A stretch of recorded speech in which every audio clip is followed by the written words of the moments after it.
আজকে গাড়ির রিমোট দিয়ে রেডি। গাড়ির রিমোট রাখো। চো আজকে তুমি এটাই দেখতে চলবে। গাড়িটাকে নিচে রেখে দিও। স্পাইডার তোমার থেকে দেখতে দেয়। আমি ফোনটা চেঞ্জ করে দিই। ফোন দেখা যায় না কেন? ফোন তো ঠিক আছে, তাহলে এটা কেন দেখা যায় না? এই যে কোথায় রাখা যায়? কোথায় রাখা যায়?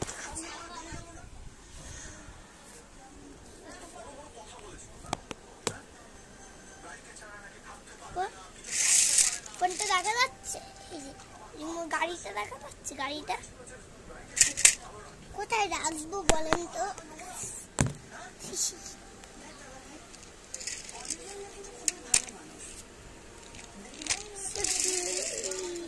আমার কাছে একটা প্ল্যান। আমি বলবো তাকে ধরতে যে আমাকে। আচ্ছা তুমি এদিকে ধরো এটা এমন করে। তার আগে 10 মিনিট ভিডিও বন্ধ করি। পার্ট 2 আসতে চলছে। টাটা।